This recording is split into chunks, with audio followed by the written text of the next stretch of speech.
Hello and welcome to a vlog, Weldon vlog. It's been a while since I've been on YouTube, and I'm going to give you guys an update and go into kind of what plans I have for the next month or two over Worlds as maybe towards the end of the video. But first, I wanted to talk about the main topic of this video, which is my fears about the EU LCS and the comparison that I want to make to the NA LCS and their plans to franchise. So before I dig into the problem, it's really helpful to get some context. And for that, I'm going to do a brief history lesson. So let's back up to about 7 years ago. We're going to start with Riot investing a lot of money to grow esports. So this is a very pure purpose. They had the intention to essentially do it right, like build an infrastructure around their kind of like sport, and they did it in a way that was very long-term focused, right? They went infrastructure first. They contracted players to their company, essentially. You know, they kind of bypassed the orgs, or they ensured that there was a salary kind of being paid to the players. They created as long-term a structure in the year as they could, so to make sure that, you know, players actually had a job for most of the year, so it was sustainable. They made sure that it was like an actual career. It wasn't like a one tournament, wham, bam, and you're done kind of thing. And then they started building the actual broadcast and the talent, you know, and handled all the events, and they did the event management and kind of all that stuff. And they started building it up 7 years ago, like with that purpose to have a long-term aim to build a sustainable sport.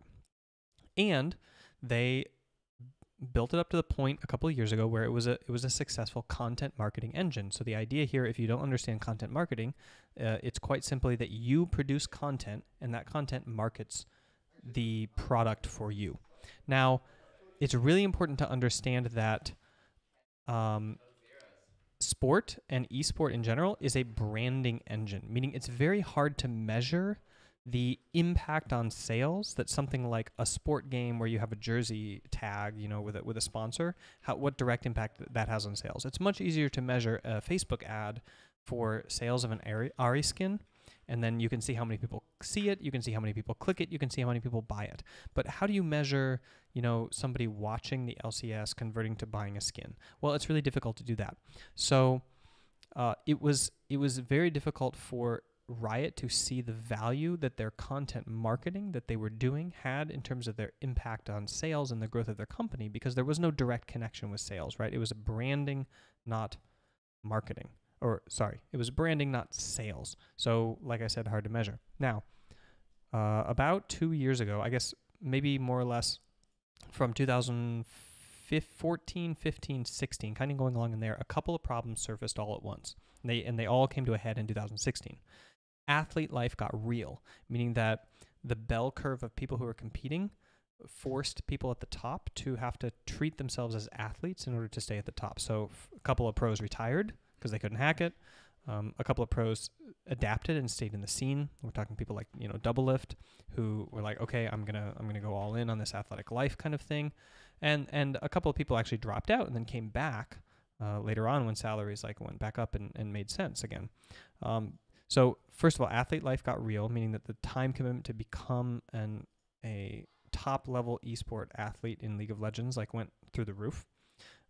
And also the second problem that happened was Riot was not very familiar with the monetization of sport and the reason that athletes are paid so much to begin with. So essentially this kind of came about because their marketing staff, so the marketing staff that they had in their esport division kind of dwindled to almost nothing, or at least when I was looking at kind of the job listings in the company and whatever kind of stuff that they put on the outside, I couldn't see any marketers who were working within the LCS to sell the LCS as a broadcast product, which meant that the only value they were deriving from it was from a content marketing purpose, which, like I said, they couldn't track very well. So they didn't realize or understand the value of the actual branding that they had within their product. And so they had no direct connection between the amount of money that was being driven by their branding and the amount of value that was then being connected to the athlete's efforts, right? And this led to, of course, the kind of like stagnation in salaries for the athletes, and the fact that, you know, people doing normal jobs with weekends who were working 8-hour days were getting more compensated than people who were essentially becoming elite performers.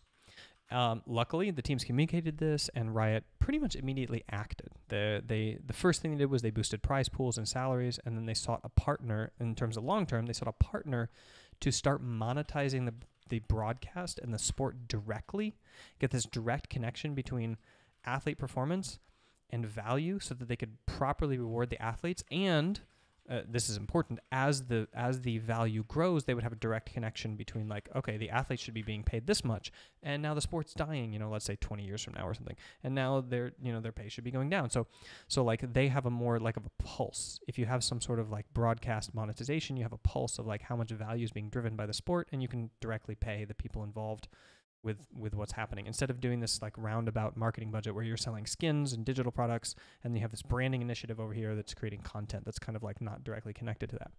So we come up to more or less the future, right? Which is that Riot partnered with BAMTech, the broadcast provider and technology provider for Major League Baseball, who, by the way, Disney just purchased, and they prepared to own the broadcast with this partner. So if you read the blog post put out about this partnership, what it really sounds like, and I'm estimating this based on my knowledge of Riot. So, for example, the reason I say that they want to own the broadcast and compete with Twitch and YouTube to own their own broadcast of the LCS is because if you look at how their tech team handled their router tech, it used to be that Riot worked off of Cisco routers.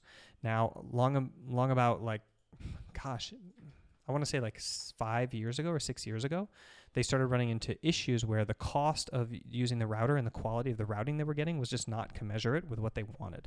So in keeping with like Riot culture, what they did was like, we want to own this. So what they did was they bought pure metal and they coded their own routing tech on top of that. I don't know if they used open source to like bounce off of it or if they just went straight for their own kind of idea. But long story short, like they wanted to own their signal from like game to computer essentially as much as they could. And so they created their own kind of network within Riot Games that they could use to route all of their network traffic.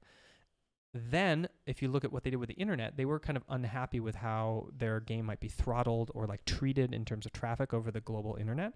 So what they started doing was negotiating contracts with like individual providers of trunk lines to like create then a kind of network that would essentially, they want to control it. They wanted to control their network traffic not only from the moment that they got this signal into their network to their servers, but actually all the way as close as they could to your computer. So.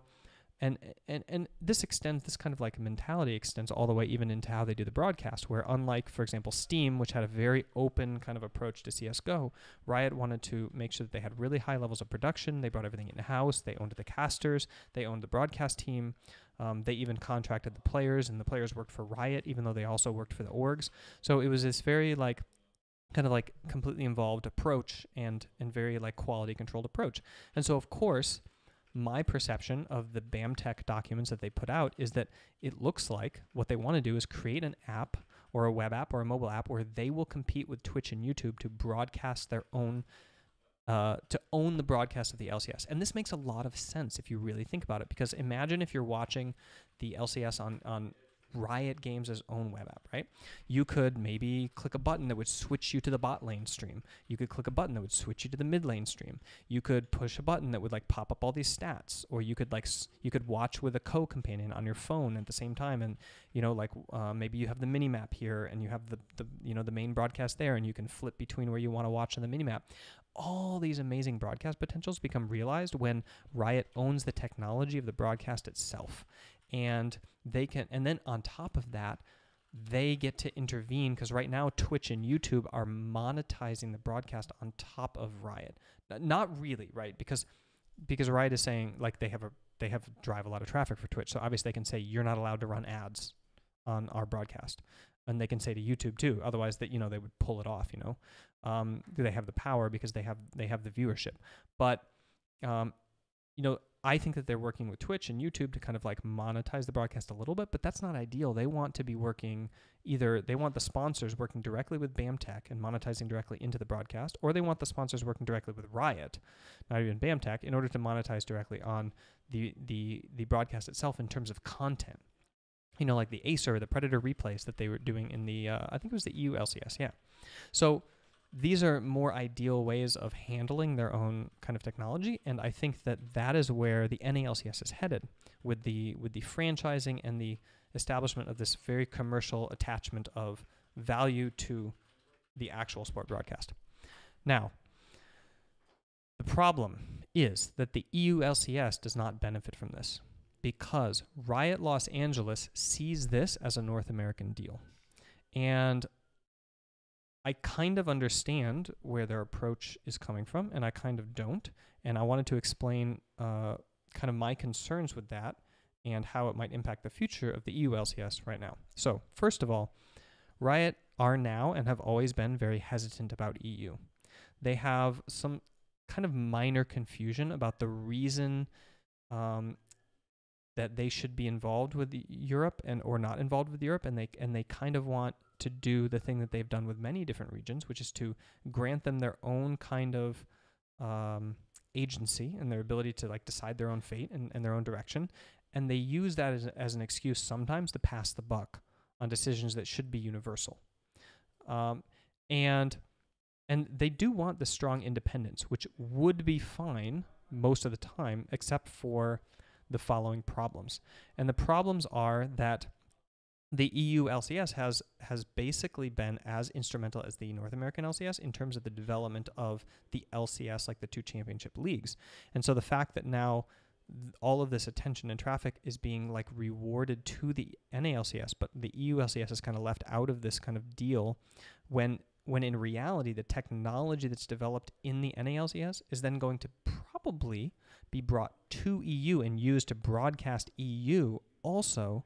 Like it seems kind of unfair to me that this kind of like BAMTech system and the development of that and the franchise model and the money that's coming into BAMTech for the monetization of that broadcast, if that is then being used like in EU for the deals here, that wouldn't like that wouldn't like carry over in terms of valuing the EU LCS as well.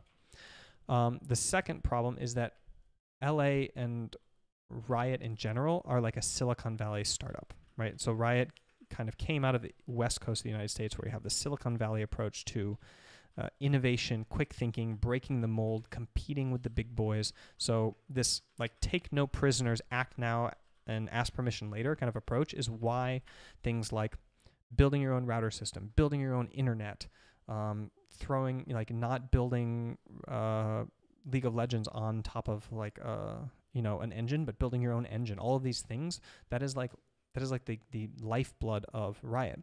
But EU Riot, in regards to like the Silicon Valley mindset, is not as innovative, quick thinking, breaking the mold, competing with the big boys, throwing out, taking no prisoners. Like they're just much more like a traditional company, okay? Which makes sense because Berlin is not Silicon Valley, and the staff that they can hire here are not from Silicon Valley, and the decisions that they make sometimes are a lot more like, let's form a committee, or let's ask permission first and then do, rather than let's break things or just do it and then ask permission later.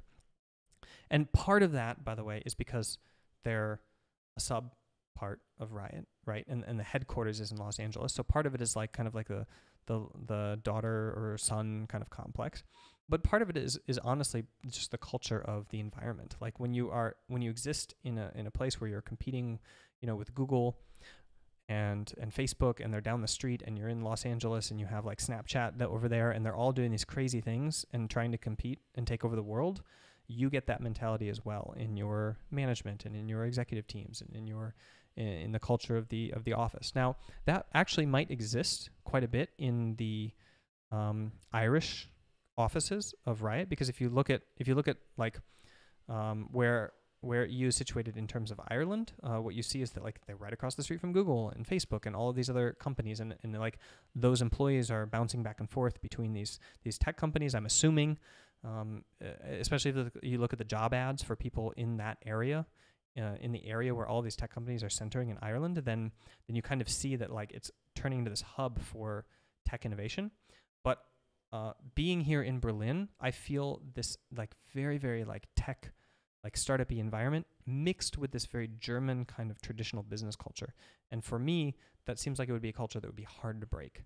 And I think that EU Riot or especially the EU LCS in comparison to North America seems to be a lot more plotting, a lot more playing with the big boys, don't step on toes, send everything to committee, always wait for like, you know, daddy or like LA Riot to give permission. Not in everything, right? They experiment a lot in little things, but not like huge things that are game changing or like destroy the world kind of things, right? They rally around these little projects. They don't look to like break and shatter the system, and like the whole idea of Silicon Valley is to shatter the world and then own the pieces. Traditional European business culture is not about shattering the world and owning the pieces. That's like a very kind of West Coast American, you know, South California mindset. Okay, so long story short, like the franchise and the idea of like starting up a company to literally compete with Twitch and YouTube, that is an idea that comes out of, right, like Silicon Valley, not downtown Berlin. So Riot North America could do a joint LCS, but they don't want to. And so EU is screwed in the short term because essentially what's going to happen is, if you go back to the BAMTech announcements and you do the math, and you go back to the revenue share announcement and you do the math from the interview with Travis from Yahoo Esport, and you calculate out, so they say they're going to do revenue share, like 1/3, 1/3, 1/3 from the teams. They're going to do revenue share from the BAMTech broadcast and activation. And that is like a certain amount of million per year. And you just figure like, I did a back of the envelope calculation with an estimated 1 million revenue per team. So some teams are going to have more than 1 million, some teams are going to have less than 1 million, but they're going to share it out into Riot and to their players. And if you just do the kind of basic level, it looks like to me the lowest paid player in North America, like the base salary for like the worst player in the league, is going to be $330,000 per year salary. So to me, that means there's going to be a big salary discrepancy between Europe and North America, no matter what system Europe does, because Europe doesn't have a BAMTech deal in place that I know of, and they don't appear to be partaking in the North American one. So there's going to be the salary discrepancy, and there's going to be this top-end revenue discrepancy because North America is monetizing their entire broadcast across the entire United States, possibly even the world, depending on where the viewership is, because they're kind of centering it with BAMTech. Okay, so meanwhile, we haven't heard anything out of EU, and we know that Riot LA and Riot North America seem to be leaving a lot of the decisions to Riot EU.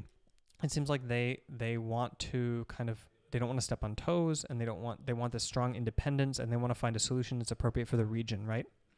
They want to find a solution that's appropriate for the region instead of breaking the region in half and shattering it and owning the pieces. So what they could do is they could force every single sponsor in EU to activate across the entire broadcast of the EU LCS through BAMTech and run a joint LCS that's monetized across the entire world, right? Which would be insane because it would challenge a lot of the assumptions of national commerce.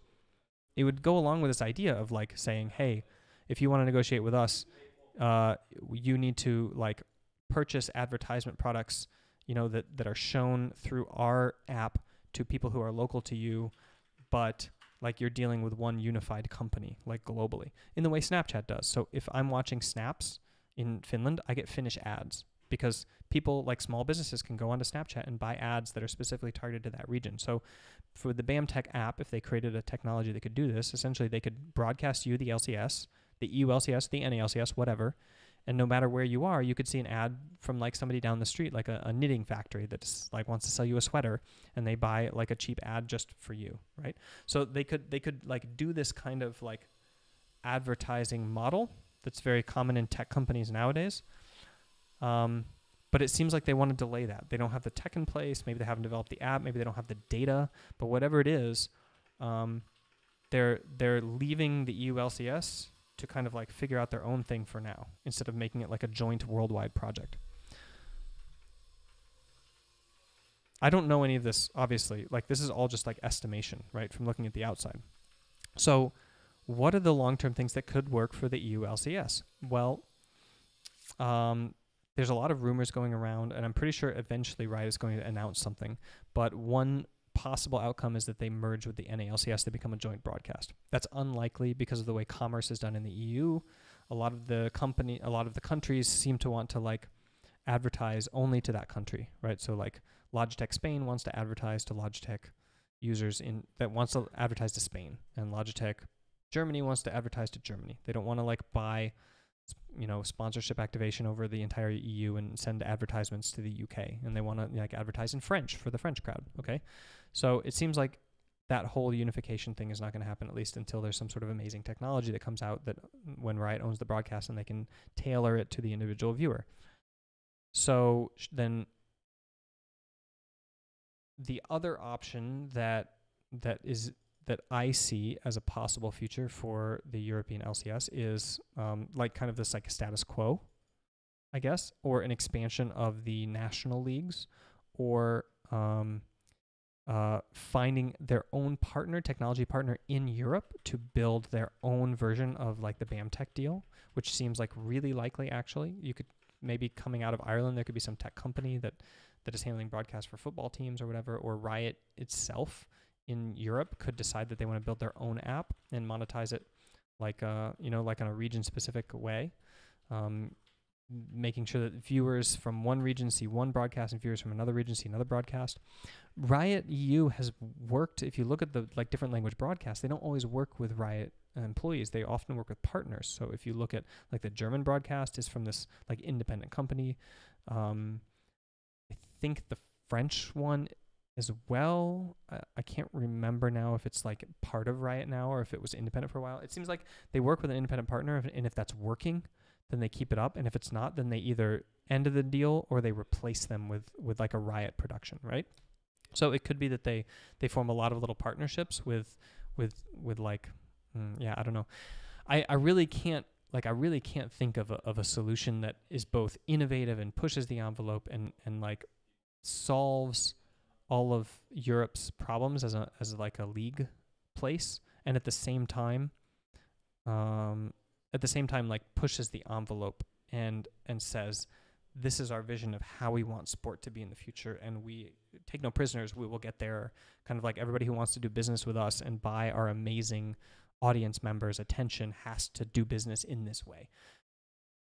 That is something that I really, really hope that like Riot can solve. And my fear is that they're not putting enough attention onto Europe to actually solve that problem here in like a Silicon Valley style way, because they want an endemic solution.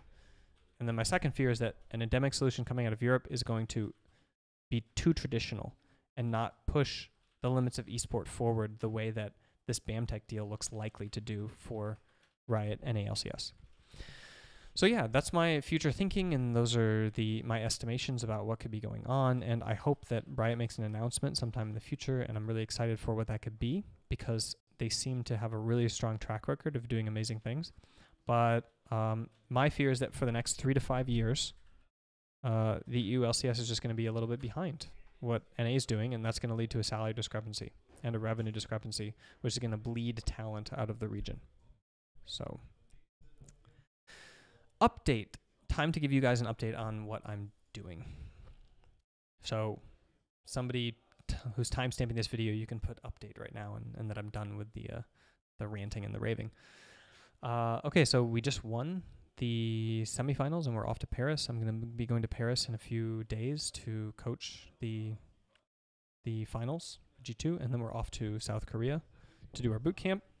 And it's really, really crazy, but like G2 organized this boot camp in Korea, and then some of the players were like, well, to be quite honest, like super, super motivated, and they banded together and we're like, we're going to pay to go early because we want to play solo queue and we want to train early and we don't want to have jet lag.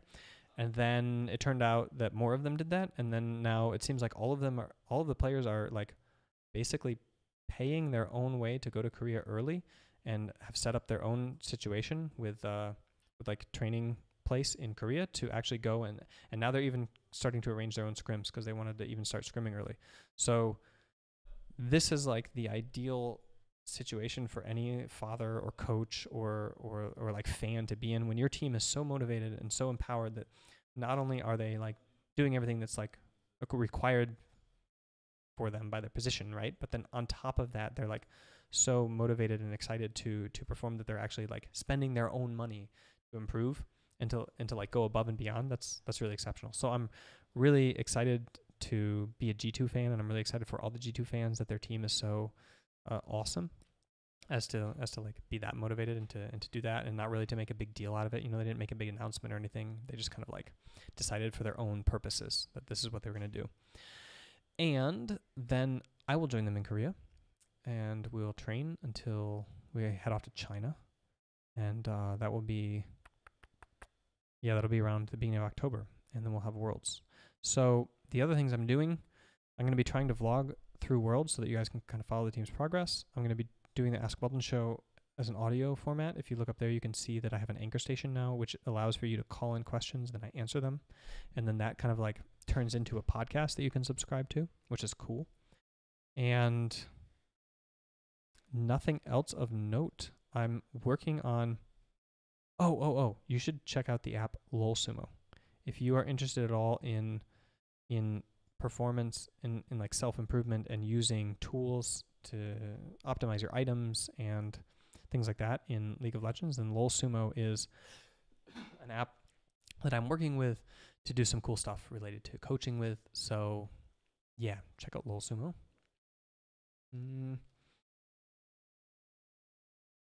That's about it for me.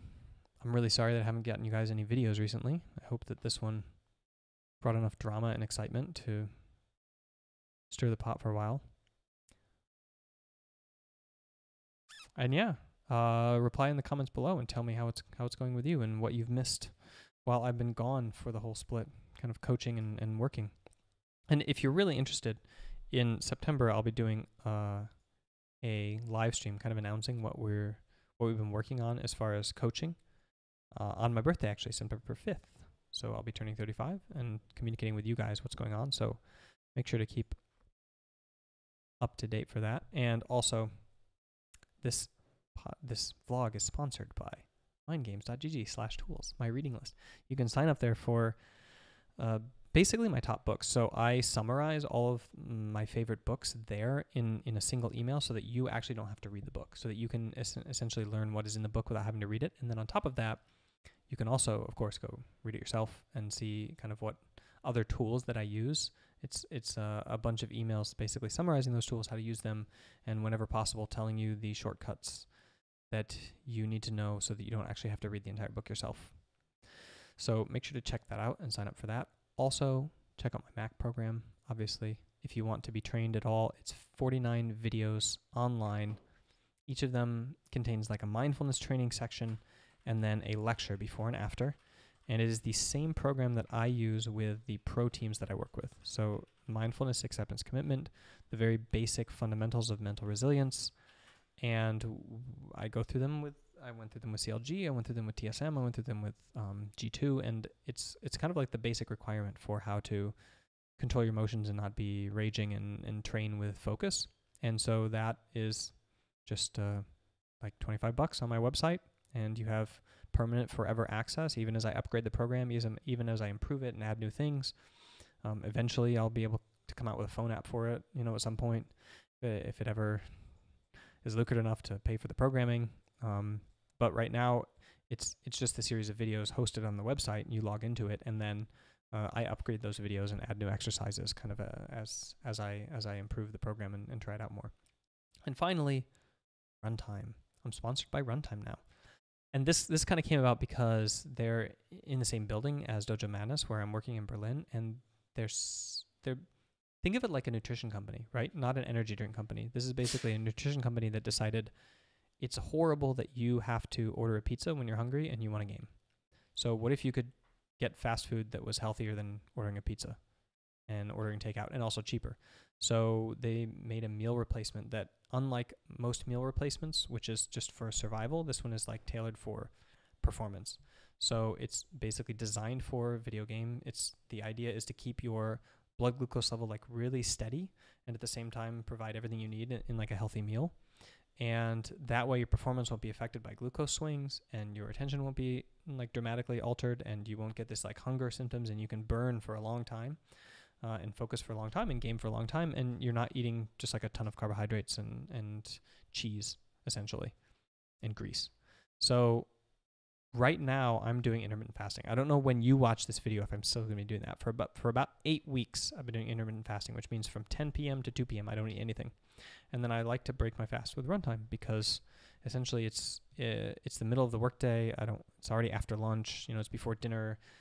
I'm in the same exact situation as when I was a gamer, when I would be sitting there at the computer and I would be like, I don't really want to go make food for 30 minutes. I don't want to really eat another bowl of cereal. And I don't really want to wait for pizza, but I will because it's basically the only thing I want to eat. So I'll just microwave pizza and be done with it. Then I can go back to World of Warcraft. Now, instead, I can actually eat something healthy or drink it in this case, because as you can see from the picture, it's just food. So mindgames.gg/runtime takes you there with my link because they're a sponsor, remember? So they need to know that you guys are actually buying it because of me, not just randomly because you found it on the internet and it's awesome, which it is. And make sure to check that out. And send me a Snapchat of your receipt, and I'll snap you back. Mindgames Weldon, that's my snap, by the way. Because that's where I do all of my little runtime stuff, is on my Snapchat. I'm always showing people there every day what I'm doing with the runtime that day. So make sure to check that out. Okay. Talk to you guys later.